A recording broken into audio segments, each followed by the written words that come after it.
त्यानंतर आपण थेट जाणार आहोत संजय राऊत सध्या बोलतात। जब से ये अल्पमत की सरकार आई है और फिर एक बार नरेंद्र मोदी जी प्रधानमंत्री और अमित शाह जी गृह मंत्री और राजनाथ सिंह जी रक्षा मंत्री बने हैं, उस दिन से जब मोदी जी शपथ ले रहे थे उस दिन से आज तक लगभग 40 जवान शहीद हो गए। लगभग 40 जवान। अमित शाह जी का आप स्टेटमेंट देखिए, सब कुछ ठीक है, शांतता है, पूरा कंट्रोल में है, नियंत्रण में है। कल 4 जवान शहीद हो गए। हाँ, क्या कर रही है सरकार? ये देश की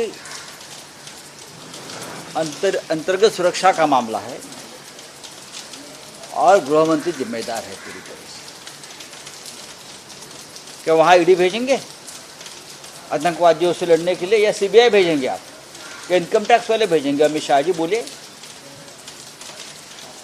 आपको लड़ना है देश के दुश्मनों से, हमसे नहीं। अमित शाह जी की पूरी ताकत लग रही है हमसे लड़ने में और पूरे आतंकवादी छूट गए। चाहे मणिपुर हो, चाहे जम्मू कश्मीर हो, जिम्मेदार अमित शाह जी है। अमित शाह जी को इस्तीफा देना चाहिए या प्रधानमंत्री ने इस्तीफा लेना चाहिए। थोड़ी भी नैतिकता उनमें है तो अमित शाह जी का इस्तीफा लेना चाहिए। Total failure home minister, completely failure home minister है अमित शाह जी। देश की तरफ ध्यान नहीं है, लॉ एंड ऑर्डर, सुरक्षा, देश की सुरक्षा, कोई ध्यान नहीं है। बस चुनाव लड़ो, चुनाव जीतो, यहाँ वहाँ दबाव लाओ, अपने विरोधियों को ख़त्म करो, देश के दुश्मनों को ख़त्म करो। अगर आप में हिम्मत है, हमारे जवान दर दिन शहीद हो रहे हैं, लेकिन आपके चेहरे पर शिकंज तक नहीं मैं देख रहा हूँ। दर दिन अब हमारे जवान शहीद हो रहे हैं, दर दिन। बस अब कीर्ति चक्र देंगे, किसी को ये चक्र देंगे, उससे कुछ नहीं होता है। हत्याएं है, ये जवानों की हत्या दर दिन चल रही है। ठीक है, हम उनको बलिदान बोलेंगे, शहादत बोलेंगे, लेकिन ये हत्याएं है और इस हत्या के लिए जिम्मेदार मोदी और शाह जी की सरकार। एक आपका हो गया। मेरे सवाल है सर, चार नेता कहा जा रहे हैं अजित पवार ग्रुप के शरद पवार ग्रुप में जाएंगे। उससे पहले ये भी कहा गया कि 2 दिन पहले छगन भुजबल जाके शरद पवार जी से मिले और फिर से आरएसएस की तरफ से ये कहा गया है कि अजित पवार को साथ में लेने की वजह से ही जो लोकसभा के चुनाव में हम हारे हैं। क्या सभी भ्रष्ट लोग, अजित पवार नहीं, चाहे एकनाथ शिंदे हो, चाहे भावना गवळी हो, चाहे प्रताप सरनाईक हो, चाहे रविंद्र वायकर हो, कुछ लोग जीत गए, जिताए गए, कुछ लोग जिताए गए, एक्सीडेंटली जीत गए पैसे की ताकत से। लेकिन सभी भ्रष्टाचारी लोग अपने साथ लेने से आरएसएस और बीजेपी पूरी तरह से भ्रष्ट और बदनाम हो गए। बोला बघा, ज्या दिवशी नरेंद्र मोदी यांनी प्रधानमंत्री पदाची शपथ घेतली त्या क्षणीच काश्मीरमध्ये सगळ्यात मोठा हल्ला झाला। तीच युती आणि तीच दांडू, तेच गृहमंत्री जे आधी 5 वर्ष पूर्णपणे अपयशी ठरले, तेच संरक्षण मंत्री राजनाथ सिंग ज्यांच्याकडून काही ठोस कार्य झालं नाही, तेच अमित शहा, तेच मोदी, तेच रक्षा मंत्री अतिरेक्यांनी धुमाकूळ घातलेला आहे जम्मू काश्मीरमध्ये। आणि अमित शाह हे देशाचे गृहमंत्री म्हणून फक्त हात जोडत बसलेले आहेत किंवा फक्त राजकारणामध्ये व्यस्त आहेत। अमित शाह देशातल्या निवडणुका, बरं का, देशाच्या निवडणुका, इतर उद्योग, रोखे जमवणं, धमक्या देणं ह्याच्यामध्ये व्यस्त आहेत.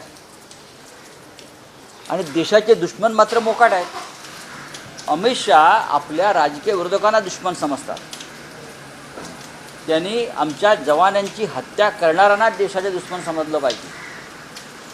अमित शहानी जेवढी ताकद आपल्या राजकीय विरोधकांना खतम करण्यासाठी लावली, ती ताकद जर जम्मू काश्मीर मणिपूरमध्ये देशाच्या शत्रूंना खतम करण्यासाठी लावली असती तर जवानांच्या या हत्या पाहण्याची वेळ आमच्यावर आली नसती. नरेंद्र मोदींनी शपथ घेतल्यापासून पुन्हा ते आजपर्यंत किमान 40 जवानांच्या हत्या झालेल्या आहेत. हत्या म्हणतो मी, बलिदान आहे, हौतात्म्य आहे, सगळं मान्य आहे, पण त्या हत्या आहेत आणि त्या हत्येला जबाबदार देशाचे गृहमंत्री अमित शहा, नरेंद्र मोदी प्रधानमंत्री हे आहेत. थोडी जरी लाज आणि चाड असेल, नैतिकता असेल, तर नरेंद्र मोदी यांनी अमित शहांचा राजीनामा गृहमंत्रीपदाचा घ्यायला हवा. अत्यंत अपयशी असे गृहमंत्री आहेत, अत्यंत अपयशी, failure, total failure home minister of India. Sir राजीनामा की बात हिंदी में मैंने कहा ना, मैंने ये कहा है पहले भी, देश के गृहमंत्री Amit Shah ji completely failure home minister, उनसे कुछ नहीं हुआ है सिवाय अपने राजनीतिक विरोधियों को ख़त्म करने में पूरी ताकत लगा दी. सीबीआई हो, पुलिस हो, इनकम टैक्स हो, ईडी हो, अगर उतनी ताकत अपने देश के दुश्मनों के खिलाफ लगाते तो इस तरह से हमारे जवानों की हत्या नहीं होती जम्मू कश्मीर में और मणिपुर में. लेकिन उनकी पूरी ताकत जो लगा रहे हैं हमको ख़त्म करने में, राजनीतिक विरोधियों को ख़त्म करने में, न्यायालय पर दबाव लाने में. हाँ, लाइए, इस्तीफा लीजिए. अगर प्रधानमंत्री को थोड़ी भी नैतिकता है, अपने जवानों के प्रति प्यार है, आदर है, तो गृहमंत्री का इस्तीफा ले दो. सर, आयोगाची स्थापना करण्यात आली आहे.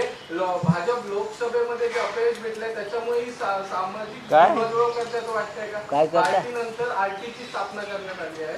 काल त्याचा जी आर देखील निघाला आहे. तर भाजप लोकसभेच्या अपयशामुळे करू द्या, करू द्या, पाहू ना आम्ही. त्यांना काय हवं आहे ते करू द्या. शंकराचार्य को लेकर आपने कहा कि वो आए थे, एक शंकराचार्य को लेकर कहा था आपने कि वो हम मातोश्री में आए थे, मिलने आए थे, बाद में उन्होंने पॉलिटिकल बयान दिया, उससे हमारा कोई लेना देना नहीं है. लेकिन अब बीजेपी वाले ये सवाल उठा रहे हैं कि शंकराचार्य को, और शिवसेना जो एकनाथ शिंदे उनके सवाल उठा रहे हैं कि शंकराचार्य को इस तरह से पॉलिटिकल बयान नहीं देना चाहिए था. अगर राजनेता शंकराचार्य जी कल मुंबई में थे, 2 दिन पहले, बाद में काशी में गए,